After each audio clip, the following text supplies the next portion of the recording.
नमस्कार। बिहार बोर्ड के एनसीईआरटी का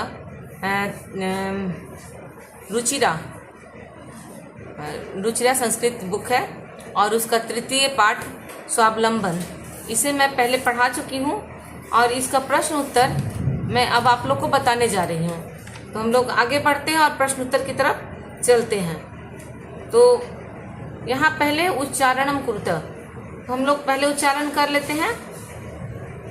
विंशति, द्वाविंशति, चतुर्विंशति, पंचविंशति, अष्टाविंशति, नवविंशति, त्रिंशत्, द्वात्रिंशत्, त्रयत्रिंशत्, चतुस्त्रिंशत्, अष्टात्रिंशत्, नवत्रिंशत्, चत्वारिंशत्, द्विचत्वारिंशत्, त्रयश्चत्वारिंशत्, चतुश्चत्वारिंशत्, सप्तचत्वारिंशत्, 50।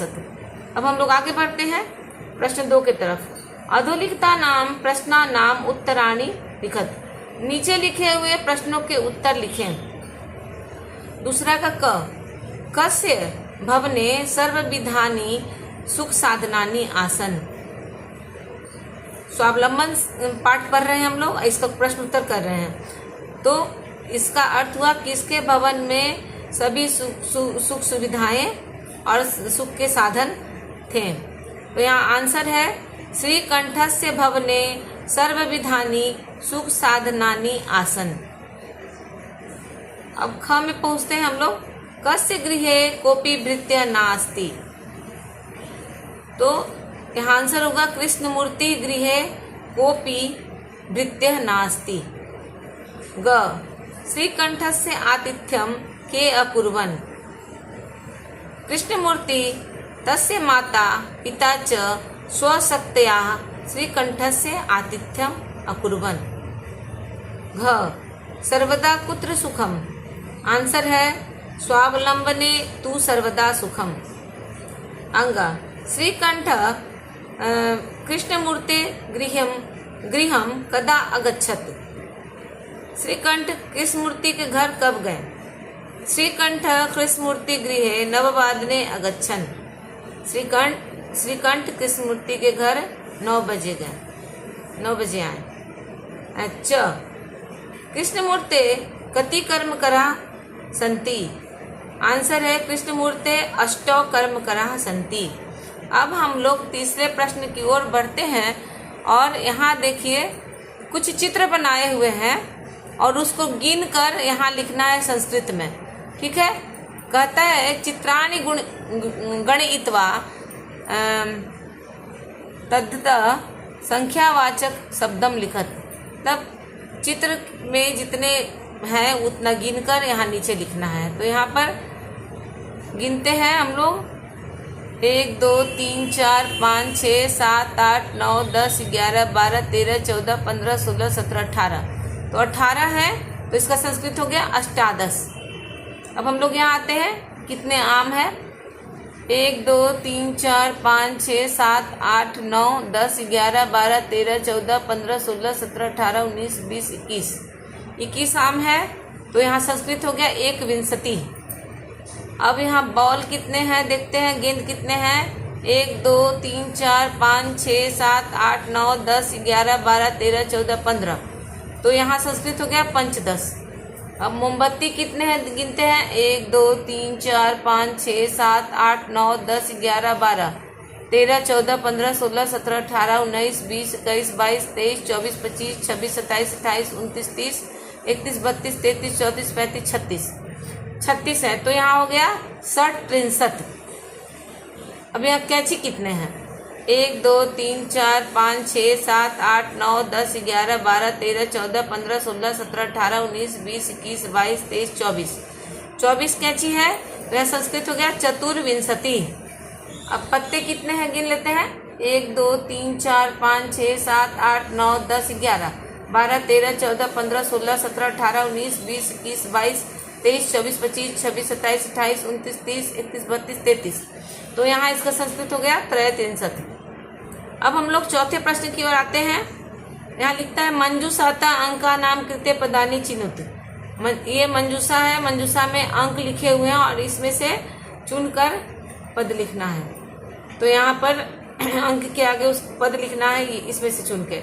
तो 28 यहाँ चुनते हैं, अष्टाविंशति, तो यहाँ लिख दिए 28 का संस्कृत हो गया अष्टाविंशति।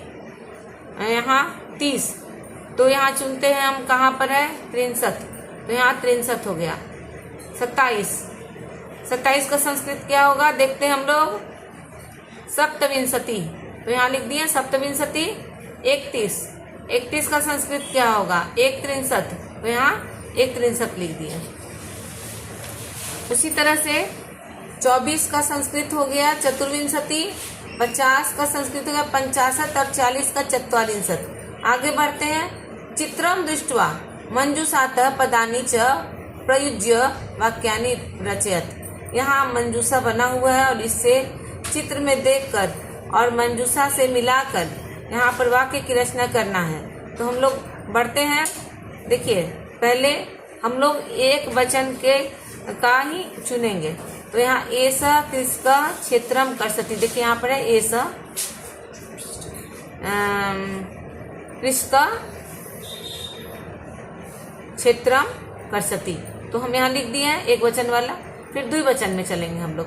द्विवचन में एतो कृषक खनन कार्यम कुरुतः, तो यहाँ मैंने लिख दिया है एतो कृषक खनन कार्यम कुरुतः। फिर यहाँ चुनते हैं एते, बहुवचन है, एते कृषकाः धान्यम रोपयन्ति, तो यहाँ मैंने लिख दिया एते कृषका धान्यम रोपयन्ति। ये आपका कंप्लीट हो गया। अब हम लोग छठे प्रश्न की ओर बढ़ते हैं और इसमें देखिए अधोलिखितान समयवाचकान अंकान पदेषु लिखत। यहाँ कहता है नीचे लिखे हुए समय जो लिखे हुए हैं उसके अंकों को पदों में लिखना है। तो यहाँ पर लिखा हुआ है 10:30। तो यहाँ हो गया, इसको हम लोग हिंदी में बोलेंगे 10:30। तो यहाँ पर संस्कृत हो गया 12:30 वादनम। उसी तरह से 7 तो सप्तवादनम, 2:30 तो 2:30 वादनम, 11 एकादश वादनम, 4:30 सार्धचतुर्वादनम, 1:30 सार्धैक वादनम। अब हम लोग यहाँ पढ़ते 5 पंचवादनम, 3:30 सार्धत्रिवादनम, 9 नववादनम, 12:30 सार्धद्वादशवादनम, 8 अष्टवादनम, 7:30 सार्धसप्तवादनम। ये कंप्लीट हो गया। अब हम लोग इधर पहुंचते हैं 7 नंबर में। मंजूषातः पदानि चित्वा रिक्त स्थानानि पूरयत। मंजूषा से पद को चुनकर रिक्त स्थानों को भरना है। तो यहाँ ऋतुवा है भवंती, तो षड ऋतुवा होगा। षड मतलब 6 ऋतुएं होती है, तो यहाँ मैंने षड लिखा है यहाँ से उठाकर, ठीक है। अब ख मासा भवंती मतलब महीने कितने होते हैं, तो 12 होते हैं, तो 12 लिख दिए। अब ग एकस्मिन् मासे 63 अथवा 1 दिवसा भवंती।